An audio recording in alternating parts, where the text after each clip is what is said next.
मित्रों, भगवान कल की अवतार की यह दुर्लभ कथा जो आप देखने जा रहे हैं, कल की पुराण जो महर्षि व्यास जी द्वारा आज से हजारों साल पहले अपनी दिव्य दृष्टि द्वारा संस्कृत भाषा में लिखी गई थी, को हिंदी में रूपांतरित कर आपके सामने प्रस्तुत किया गया है। अगर आप वाकई में भगवान कल की अवतार के बारे में सही और सत्य जानकारी प्राप्त करना चाहते हैं तो आप बिल्कुल सही जगह पर है। वीडियो में अंत तक बने रहिए।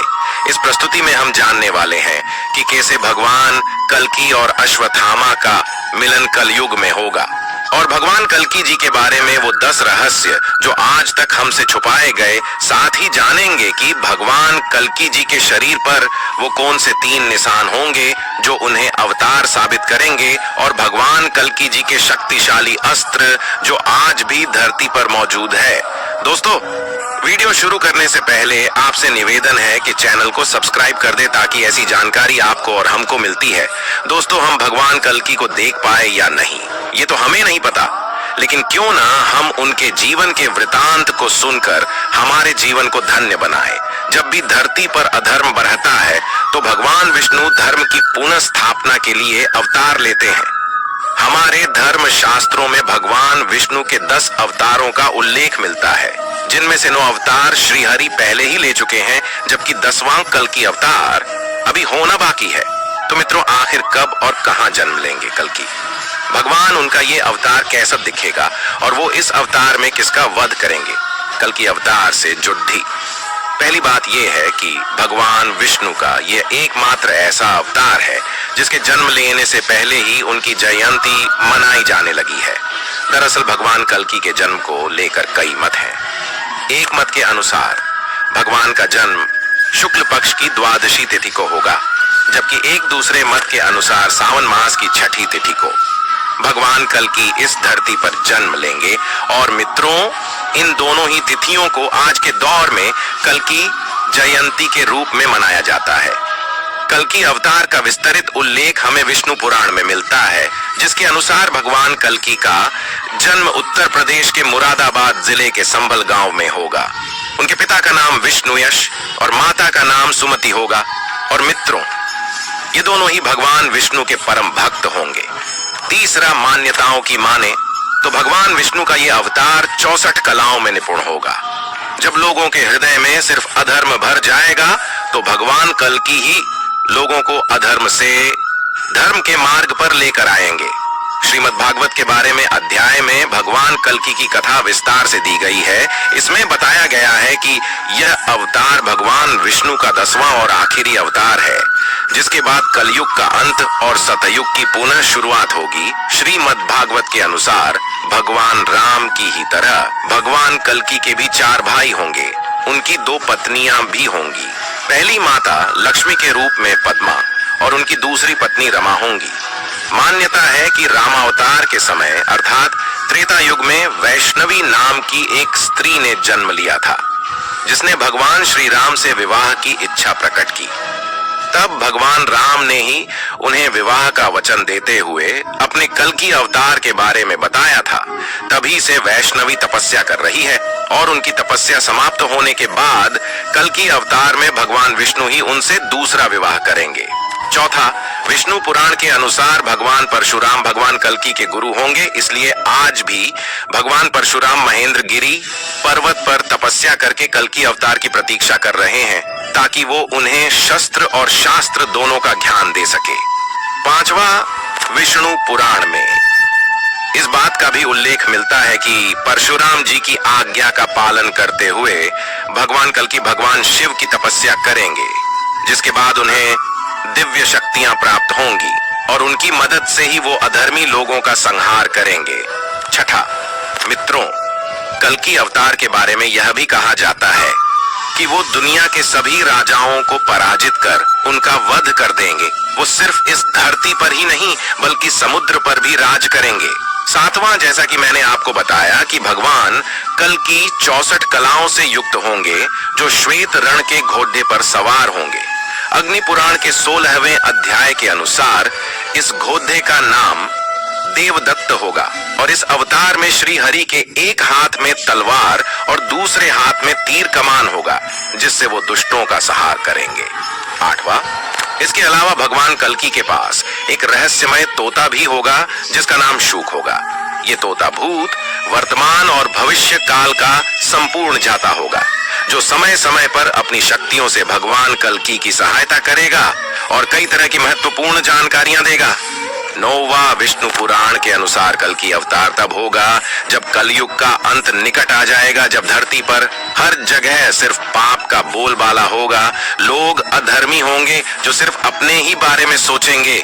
उन्हें न तो शास्त्रों का ज्ञान होगा और न ही उनमें संस्कार होंगे। वैसे मित्रों, अभी कलयुग का ये पहला चरण ही चल रहा है, इसीलिए कहा जाता है कि अभी कल्कि अवतार होने में समय है। लेकिन कुछ लोग ऐसे भी हैं जो ये दावा करते हैं कि भगवान कल्कि का अवतार हो चुका है और भगवान कुछ समय बाद सबके सामने आएंगे। 10वां मित्रों, जैसा कि आप जानते हैं कि सनातन धर्म में काल चक्र को 4 युगों में विभाजित किया गया है और द्वापर युग में जब भगवान कृष्ण बैकुंठ लौट गए थे, तब धरती पर कलयुग की शुरुआत हुई।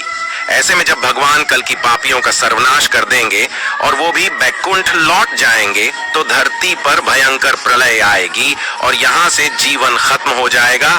लगातार 12 वर्षों तक बारिश होगी, जिसके बाद पूरे जीवन की स्थापना होगी और फिर उस युग को सतयुग कहा जाएगा। मित्रों, ये वो युग होगा जिसमें हर तरफ धर्म का ही बोलबाला होगा। लोग बच्चों की तरह सच्चे मन वाले होंगे और उनके मन में एक दूसरे के प्रति बैर नहीं बल्कि प्रेम होगा और वो ईश्वर की भक्ति में लीन रहेंगे। सबसे खास बात ये कि माना जाता है कि सतयुग में मनुष्य की आयु 1 लाख वर्ष तक और उसकी लंबाई 40 से 50 फीट तक होगी। तो मित्रों, ये थी कल्कि अवतार से जुड़ती वो 10 बातें जिनसे अधिकतर लोग आज भी अनजान हैं। अब जानते हैं कल्कि भगवान के शक्तिशाली अस्त्र शस्त्र जो धरती पर आज भी मौजूद है। दोस्तों, भगवान विष्णु ने समय समय पर इस संसार की रक्षा की है और इसके लिए उन्हें अनेक अवतार भी लेने पड़े थे, जैसे मत्स्य अवतार, यानी कि ये अवतार मछली की तरह दिखता है। कूर्म अवतार, यह अवतार कछुए के समान दिखता है। वराह अवतार, यह अवतार विकराल की तरह दिखता है। नरसिंह अवतार, इस अवतार में भगवान आधे शेर और आधे मनुष्य के रूप में अवतरित हुए हैं। परशुराम अवतार, राम अवतार, कृष्ण अवतार, बुद्ध अवतार और भगवान का कल्कि अवतार, इन सभी अवतारों में हम ये जानते हैं कि कल्कि अवतार को छोड़ कर भगवान विष्णु और सभी अवतारों में अवतरित हो चुके हैं। लेकिन हम ये नहीं जानते हैं कि भगवान कल्कि अवतार ले चुके हैं या फिर भविष्य में अवतार लेने वाले हैं। दोस्तों, भगवान विष्णु ने आज तक जितने भी अवतार लिए हैं, वो सारे अवतार काल चक्र के अलग अलग युगों में हुए। जैसे सतयुग में मत्स्य अवतार हुआ, त्रेता युग में राम अवतार हुआ, द्वापर युग में कृष्ण अवतार हुआ और कल युग में भगवान विष्णु का अंतिम कल्कि अवतार होगा। ऐसा भविष्य पुराण में लिखा हुआ है।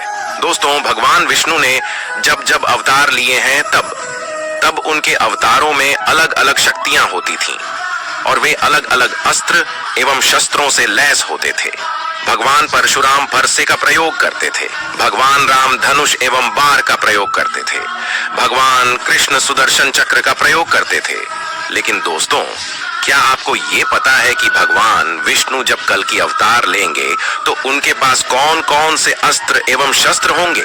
भगवान श्री कल्कि की भक्ति इस समय ऐसे कवच के समान है जो हमारी हर प्रकार से रक्षा कर सकती है। भगवान श्री कल्कि की भक्ति व्यक्तिगत न होकर के समष्टिगत है। जो भी व्यक्ति भगवान श्री कल्कि की भक्ति करता है, वो ये चाहता है कि भगवान जल्दी से जल्दी इस धरती पर आए और सभी बुराइयों एवं दुष्टों का नाश कर दे।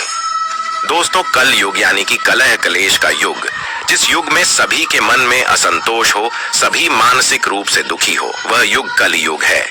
कहा जाता है कि कलयुग की शुरुआत महाभारत काल से ही हो गई थी और तभी से कलयुग ने अपना कार्य करना शुरू कर दिया। कलयुग के कारण लोगों के मन दूषित होने लगे, उनके मन में औरों के प्रति घृणा उत्पन्न होने लगी और पुराणों में लिखा है कि जब जब संसार में पाप बहुत ज्यादा बढ़ा है, तब तब भगवान अवतरित होकर उन दुष्टों एवं पाप का नाश किया है। जब भगवान कल्कि जन्म लेंगे तो उन्हें अस्त्र एवं शस्त्र और युद्ध में लड़ने की सभी विद्याएं भगवान परशुराम जी सिखाएंगे। वहीं उनके गुरु कहलाएंगे और आज भी इस कलयुग में वे जीवित हैं और वे महेंद्र पर्वत पर निवास करते हैं और वहीं पर वे ध्यान में लीन रहते हैं। दोस्तों, हमारी धरती पर कुछ ऐसे शक्तिशाली अस्त्र एवं शस्त्र छुपे हुए हैं जो महाविनाशक है और उन शस्त्रों को भगवान कल्कि धारण करके समस्त संसार से पापियों का अंत करेंगे। तो दोस्तों, चलिए जानते हैं भगवान कल्कि के दिव्य अस्त्र शस्त्रों और उनकी दिव्य शक्तियों और सुदर्शन चक्र का रहस्य। शिव पुराण के अनुसार सुदर्शन चक्र का निर्माण भगवान शिव ने किया था। शिव ने यह भगवान विष्णु को श्रेष्ठ संचालन के लिए दिया था। अन्य पुराणों में भी बताया गया है कि सुदर्शन चक्र का निर्माण विश्वकर्मा जी ने किया था। सूर्य की अवैध राग ऐसी उन्होंने 3 चीजों का निर्माण किया था: पुष्पक, विमान, त्रिशूल और सुदर्शन चक्र। दोस्तों, जब भगवान श्री कृष्ण ने देह त्याग किया था तब सुदर्शन चक्र का क्या हुआ? इसका जवाब हमें भविष्य पुराण में मिलता है, जिसमें बताया गया है कि सुदर्शन चक्र को भगवान विष्णु या फिर उनके अवतार के सिवा और कोई धारण कर ही नहीं सकता और न ही कोई चला सकता है। जब भगवान श्री कृष्ण ने देह त्याग किया तब सुदर्शन चक्र वहीं पर पृथ्वी में समा गया और जब भगवान कल्कि अवतार लेकर धरती पर जन्म लेंगे तब वो सुदर्शन चक्र को दोबारा पृथ्वी के गर्भ से धारण करेंगे। कहा जाता है कि कलयुग के अंत के समय जब बुराई अपने चरम पर होगी तब युद्ध में कल्कि अवतार सुदर्शन चक्र को धारण कर संसार में व्याप्त सभी बुराइयों का अंत कर देंगे। कल्कि अवतार का घोड़धा। दोस्तों, पुराणों में दी गई जानकारी के मुताबिक कल्कि अवतार के पास एक घोड़ा होगा जो सफेद रंग का होगा। वो बहुत ही ज्यादा फुर्तीला और शक्तिशाली होगा। उसका नाम देवदत्त होगा और उसी पर सवार होकर भगवान कल्कि पापियों का अंत करेंगे। कर्ण का कवच धारण करेंगे कल्कि अवतार। दोस्तों, इंद्रदेव ने कर्ण के कवच को ले तो लिया था, लेकिन छल से पाई गई कोई भी चीज इंद्रदेव अपने साथ स्वर्गलोक नहीं ले जा सकते। तत्पश्चात इंद्र ने कर्ण के कवच और कुंडल को धरती लोक पर समुद्र के किनारे किसी गुप्त जगह पर छुपा दिया। उसके बाद चंद्रदेव की उस पर नजर पड़ी और वह उसे चुरा कर भाग रहे थे। तब समुद्र देव ने चंद्रदेव से कवच और कुंडल को बचाया। ऐसा माना जाता है कि तब से सूर्य देव और चंद्रदेव इस कवच और कुंडल की रक्षा कर रहे हैं। लेकिन दोस्तों, अगर हम सूर्य देव और समुद्र देव की कहानी को समझे तो वह जगह जहां पर सूर्य की रोशनी सबसे पहले समुद्र को छूती हुई प्रतीत होती हो, यानी कि उड़ीसा शहर, वहां पर पूरी गांव के निकट कोणार्क का सूर्य मंदिर, जिसे 13वीं शताब्दी में बनवाया गया था। वैसे तो इस मंदिर को कई बार बनवाया गया, लेकिन आक्रमणकारियों द्वारा इसे बहुत बार तोड़ा भी गया था। प्राचीन काल से यहाँ सूर्य मंदिर बनाया गया है और कभी भी इस मंदिर में पूजा करने के कोई भी सबूत नहीं मिले। सोचने की बात तो यह है कि क्यों बार बार इस मंदिर को तोड़ा जाता था। आखिर आक्रमणकारी वहां पर क्या ढूंढने की कोशिश करते थे? कहीं महाकर्ण के कवच और कुंडल तो नहीं थे। ऐसा माना जाता है कि इस मंदिर के नीचे गुप्त गुफा जाती है जहां पर कर्ण के कवच और कुंडल रखे हुए हैं और उनकी रक्षा तक्षक नाग करता है। आज के समय में कवच और कुंडल का रहस्य सिर्फ चिरंजीवी लोग ही जानते होंगे, जैसे कि हनुमान जी, परशुराम जी। आज अगर वह कवच और कुंडल किसी भी इंसान के हाथ में लग जाए तो वह सबसे शक्तिशाली बन जाएगा। और क्या आप सोच सकते हैं कि इस पाप भरी दुनिया का वो और क्या हाल करेगा? कई ग्रंथ और कहानियों में ऐसा लिखा गया है कि भगवान विष्णु के 10वें अवतार यानी कि भगवान कल्कि उन्हीं को इस कवच की पूरी सच्चाई पता होगी और वही अवतार इस कवच और कुंडल को उस गुफा से निकाल कर प्रयोग करेंगे। दोस्तों, 64 कलाओं से युक्त कल्कि अवतार जब कली पुरुष से युद्ध करेंगे तो वे युद्ध के दौरान कवच और कुंडल को अपने शरीर पर धारण करेंगे। उस कवच और कुंडल में इतनी शक्ति होगी कि वो कल्कि अवतार को बढ़े से बढ़े अस्त्र शस्त्र और ताकतवर से भी ताकतवर हथियार से बचाएगा और तब जाकर महाबली महाशक्तिशाली श्री कल्कि भगवान कली पुरुष जैसे महाशक्तिशाली असुर का वध करेंगे। कल्कि अवतार और ब्रह्म पदार्थ का रहस्य। दोस्तों, जगन्नाथपुरी मंदिर देश का यह ऐसा अनोखा मंदिर है जहां भगवान जगन्नाथ, उनके भ्राता बाल भद्र और उनकी बहन सुभद्रा की काठ की यानी कि लकड़ी की मूर्तियां विराजमान है। इस मंदिर की अनेक ऐसी मान्यताएं और विशेषताएं हैं जो आज भी लोगों के लिए रहस्य बनी हुई है। दोस्तों, इस मंदिर से जुड़ी एक मान्यता यह है कि जब भगवान जगन्नाथ यानी कि भगवान कृष्ण ने अपने शरीर का त्याग किया था और उनके अंतिम संस्कार के दौरान उनका पूरा शरीर पंच तत्वों में विलीन हो गया था, परंतु उनका देह का एक भाग शेष रह गया और वो था उनका हृदय। लोगों की मान्यता है कि भगवान श्री कृष्ण का हृदय एक जीवित व्यक्ति की भांति धड़कता रहता है और वो आज भी भगवान जगन्नाथ की मूर्ति के अंदर सुरक्षित है। दोस्तों, पूरी स्थित जगन्नाथ मंदिर में तीनों मूर्तियों को प्रत्येक 12 वर्ष में एक बार बदलने की प्रथा है, अर्थात पुरानी मूर्तियों के स्थान पर नई मूर्तियां हर 12 साल बाद बदल दी जाती है। हालांकि इस मंदिर में मूर्तियों को बदलने से जुड़ा एक बहुत ही दिलचस्प किस्सा है। जिस समय पुरानी प्रतिमाओं के स्थान पर नई प्रतिमाएं रखी जाती है, उस समय पूरे शहर की बिजली काट दी जाती है। मंदिर के चारों तरफ घोर अंधकार कर दिया जाता है, यहाँ तक कि मंदिर के परिसर और बाहर की तरफ CRPF के जवानों को तैनात कर दिया जाता है। जिस समय मूर्तियां बदली जाती है, उस समय मंदिर के अंदर सिर्फ उन्हीं पुजारियों को मंदिर में जाने की अनुमति होती है जिन्हें मूर्तियां बदलनी होती है। यहाँ तक कि मूर्तियों को बदलने वाले पुजारियों की आंखों पर पट्टी बांध दी जाती है और हाथों में दस्ताने पहनाए जाते हैं। यह प्रक्रिया पूरी होने के उपरांत ही प्रतिमाओं को बदलने का कार्य किया जाता है। मूर्तियों को बदलने के साथ ही एक ऐसी चीज है जो कभी नहीं बदलती और वो है ब्रह्म पदार्थ। मूर्तियों को बदलने के दौरान पुरानी मूर्ति से ब्रह्म पदार्थ को निकालकर नई मूर्ति में लगा दिया जाता है। वास्तव में ब्रह्म पदार्थ क्या है, इसके बारे में अभी तक किसी के पास कोई भी जानकारी नहीं है। सभी को सिर्फ इतना मालूम है कि यह ब्रह्म पदार्थ वर्ष में इस मूर्ति से निकालकर उस मूर्ति में लगा दिया जाता है।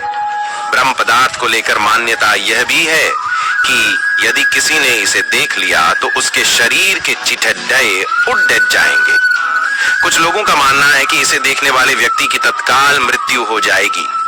तो दोस्तों, अब आप जरा सोचिए कि ब्रह्म पदार्थ जो इस संसार में इतना शक्तिशाली है, जिसे देखने वाले के चिढ़े उड़ जाते हैं, उसमें कितनी शक्तियां होंगी। और बड़ी बात तो ये है कि इसे भगवान कृष्ण का दिल कहा जा रहा है और ये भी कहते हैं कि उनके दाह संस्कार के बाद भी यह लगातार धड़क रहा है। हो न हो इस ब्रह्म पदार्थ में यानी कि भगवान कृष्ण के दिल में असीमित शक्तियां है।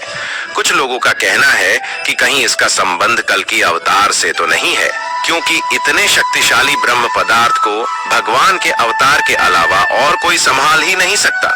और कुछ लोग बताते हैं कि जरूर भगवान कल की इस ब्रह्म पदार्थ की सारी ईश्वरीय शक्तियों को खुद में समाहित कर लेंगे। तो दोस्तों, अब जानते हैं कि आखिर अश्वत्थामा से कब मिलेंगे कल की अवतार। क्या सचमुच कलयुग के अंत में कल की अवतार की सहायता करेंगे अश्वत्थामा महाभारत के युद्ध का वो योद्धा जिससे शायद ही कोई अनजान होगा। अश्वत्थामा गुरु द्रोणाचार्य के पुत्र थे। जन्म के समय रोते हुए मुख से घोड़े की हिन हिन आने की आवाज आने के कारण द्रोणाचार्य ने इनका नाम अश्वत्थामा रखा। पुराणों की माने तो अश्वत्थामा के अभी तक कल युग में जीवित होने के कई सारे किस्से और प्रसंग आज भी मिलते हैं। कहते हैं वह स्वयं भगवान शिव के रौद्र रूप का एक अंश थे। अश्वत्थामा को मिले श्राप का किस्सा तो आप सब जानते ही होंगे। महाभारत के युद्ध के अंतिम समय भीम द्वारा दुर्योधन को हराकर उसकी जांग तोड़ दी गई थी। तब पांडव वहां से अपने शिविर की ओर निकल गए थे। दुर्योधन और अश्वत्थामा दोनों के बीच वार्तालाप हुआ और अश्वत्थामा ने कुकर्म की नीति बनाई, जिसमें उन्होंने एक रात पांडवों के शिविर में घुसकर पांडवों की हत्या करनी चाहिए, जिसकी भनक भगवान श्री कृष्ण को पहले ही लग चुकी थी। इसलिए भगवान श्री कृष्ण उस रात सभी पांडव भाइयों को किसी विशेष काम से ले गए। तभी पीछे से अश्वत्थामा ने शिविर में घुसकर पांडव समझकर उनके पुत्रों की हत्या कर दी और सभी शिविरों में आग लगा दी। साथ ही साथ उन्होंने अपने पिता गुरु द्रोणाचार्य के हत्यारे यानी कि धृष्टद्युम्न को भी खत्म कर दिया। तभी वहां पर अर्जुन और बाकी पांडव पहुंचे, जिन्हें वापस आता देख अश्वत्थामा ने एक घास का दिनका उठाकर ब्रह्मशिर अस्त्र का सर्जन किया और पांडवों की ओर प्रहार किया। तभी अर्जुन ने भी ब्रह्मशिर अस्त्र को अपनी ओर आते हुए देखा तो अर्जुन ने भी ब्रह्मास्त्र का उपयोग किया। अब ऐसी परिस्थिति उत्पन्न हो गई थी कि दोनों महान योद्धाओं के शक्तिशाली अस्त्र आमने सामने थे। यदि इनका मिलाव हो जाता या आपस में टकरा जाते तो पूरे संसार का विनाश निश्चित था। इस भीषण विनाश को रोकने के लिए भगवान कृष्ण ने दोनों ही योद्धाओं को होने वाले विनाश की चेतावनी देते हुए अपने अपने शस्त्रों को पीछे लेने के लिए कहा। भगवान कृष्ण के कहने पर अर्जुन ने तो अपना शस्त्र पीछे ले लिया, लेकिन अश्वत्थामा को इस विद्या का कोई भी ज्ञान नहीं था।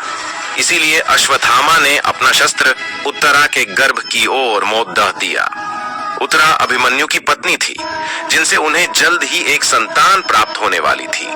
अश्वत्थामा के शस्त्र की बदौलत उत्तरा का गर्भ नष्ट हो गया, लेकिन बाद में भगवान श्री कृष्ण के द्वारा उस बालक को पुनः जीवित किया गया, जिसका नाम परीक्षित पढ़िया, जिसने आने वाले समय में पांडवों के साम्राज्य को चलाया। लेकिन उसी समय भगवान श्री कृष्ण अश्वत्थामा पर पूरी तरह से क्रोधित हो उठे। उन्होंने अश्वत्थामा को श्राप दिया कि तुम अपने शरीर पर अनगिनत घाव लेकर युगों युगों तक जंगलों में भटकते रहोगे, परंतु तुम्हें मृत्यु तक नसीब नहीं होगी। इतना कहकर भगवान श्री कृष्ण ने अश्वत्थामा के माथे से उसकी शक्तिशाली मणि छीन ली, जो कि अश्वत्थामा की शक्ति का स्रोत था। ऐसे भयानक श्राप को लेकर अश्वत्थामा वहां से चला गया। परंतु अब सोचने वाली बात यह है कि महाभारत के युद्ध में अश्वत्थामा से भी बढ़े पाप करने वाले कई सारे लोग मौजूद थे, परंतु फिर भी अश्वत्थामा को इतनी बड़ी सजा क्यों मिली? तो कई पुराण बताते हैं, जब कलयुग अपने अंतिम समय पर होगा, कलयुग का राक्षस कली पुरुष चारों ओर अधर्म फैला रहा होगा, तब भगवान विष्णु का अंतिम अवतार यानी कल्कि अवतार जन्म लेंगे और उसकी सहायता हेतु 7 चिरंजीवी योद्धा कल्कि अवतार के साथ आएंगे, जिनमें से एक चिरंजीवी योद्धा होंगे अश्वत्थामा।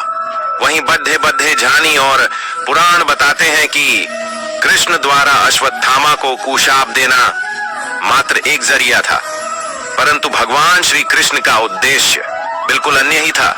कली पुरुष चारों युगों में सबसे अधिक शक्तिशाली राक्षस के रूप में जन्म लेगा, जिसके अंत हेतु कई प्रकार की शक्तियों की आवश्यकता होगी। इस बात का ज्ञान भगवान श्री कृष्ण को शायद पहले ही था। इसी कारण से भगवान श्री कृष्ण ने अश्वत्थामा को श्राप दिया, जिससे समय आने पर अश्वत्थामा कली पुरुष का अंत करने में कल्कि अवतार जी की सहायता कर सके। कहा जाता है कि एक समय ऐसा भी आएगा जब कली पुरुष की सेना से युद्ध लड़ने के लिए कल्कि अवतार को एक सेनापति की आवश्यकता पड़ेगी और उस कमी को पूरा करेंगे अश्वत्थामा। इसके साथ उनकी शक्ति स्रोत यानी उनकी मणि उन्हें वापस प्राप्त होगी और इस बार वो अधर्म नहीं बल्कि धर्म का साथ देंगे। यही एक कारण है जिसके कारण श्री हनुमान जी साथ ही श्री परशुराम आज तक अजर अमर है। कुल मिलाकर 7 चिरंजीवी आज भी जीवित है और उनके जीवित होने के सबूत भी मिलते हैं। जब कली पुरुष चारों तरफ अंधकार फैला देगा और साथ ही अधर्म का बोलबाला होगा, उस समय कल्कि अवतार इस धरती पर जन्म लेंगे। भगवान परशुराम द्वारा उन्हें शिक्षा प्रदान होगी और उसके बाद उनकी भेंट होगी स्वयं अश्वत्थामा से। मित्रों, अब जानते हैं कलयुग में भगवान कल्कि के शरीर पर कुछ ऐसे चिन्ह होंगे जिनसे हम यह ज्ञात कर पाएंगे कि यही कल्कि भगवान है। जब किसी भी महान पुरुष की पहचान करनी होती है तो तब हम उनकी पहचान उनके गुणों और उनके कर्मों से की जाती है। इसके अलावा उनके शरीर पर ऐसे कुछ खास चिन्ह भी होते हैं जिनसे हम उनका पता लगा सकते हैं। इसी तरह से भगवान कल्कि की भी एक अलग पहचान होगी। कलयुग के समय में हम भगवान कल्कि के कार्यों से तो अवगत हो जाएंगे।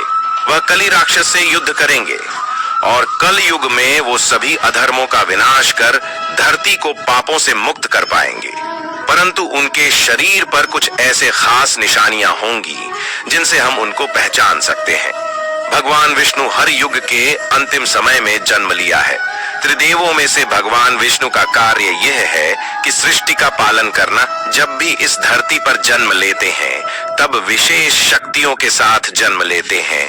कल युग में भगवान विष्णु कल्कि अवतार लेंगे इस धरती पर जन्म लेकर और इस धरती को पापियों से मुक्त करेंगे, तभी बुराइयों का अंत होगा। भगवान कल्कि अवतार की पहचान उनके शरीर पर लगी, उस कौस्तुभ मणि से होगी। उस मणि का नाम होगा कौस्तुभ मणि। यह कोई साधारण मणि नहीं है, इसे स्वयं भगवान विष्णु धारण करते हैं। इस मणि की उत्पत्ति समुद्र मंथन के दौरान हुई थी। पुराणों के अनुसार समुद्र मंथन के समय प्राप्त 14 रत्नों में से एक है। कहा जाता है कि यह मणि आज भी हमारे पृथ्वी पर है।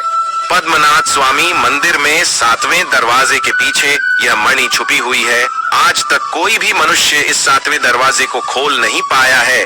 जब कल्कि भगवान इस धरती पर जन्म लेंगे, तब उस मंदिर के इस दरवाजे को खोलकर उस मणि को वह प्राप्त कर लेंगे। महाभारत में अश्वत्थामा के पास भी कुछ इसी प्रकार की मणि थी। उसके पास जन्म से ही उसके माथे पर ये मणि लगी हुई थी। उस मणि के कारण वह इतना ज्यादा शक्तिशाली और अमर हो गया था कि वह आज भी जिंदा है। उसे कोई भी राक्षस मार नहीं सका। इसके अलावा भगवान कल्कि के माथे पर आधे चंद्र के आकार जैसा चिन्ह बना होगा। इस प्रकार का एक और चिन्ह उनके गले पर भी बना होगा। कल्कि दिखने में तो एक साधारण मनुष्य की तरह होंगे, परंतु उनकी शक्तियां अद्भुत होंगी। ऐसी शक्तियां किसी में नहीं होगी। कल्कि अवतार के माथे पर एक चंद्र के आकार का विशेष चिन्ह होगा। इसका मतलब उनका मुख्य चंद्र के मुख्य जैसा तेज वाला होगा। द्वापर युग के समय में भी इस प्रकार चिन्ह श्री कृष्ण के माथे पर भी था। अब कल युग में भगवान कल्कि के माथे पर भी इसी प्रकार का चिन्ह होगा। इसके अलावा भगवान कल्कि विशेष ज्ञान और कौशल के साथ इस धरती पर अपना आखिरी अवतार लेंगे। तो दोस्तों, आज की वीडियो में बस इतना ही। अगर वीडियो अच्छी लगी, वीडियो को लाइक करें, चैनल को सब्सक्राइब करें और बेल आइकन प्रेस करें ताकि भगवान कल्कि जी की ऐसी जानकारी आप तक सबसे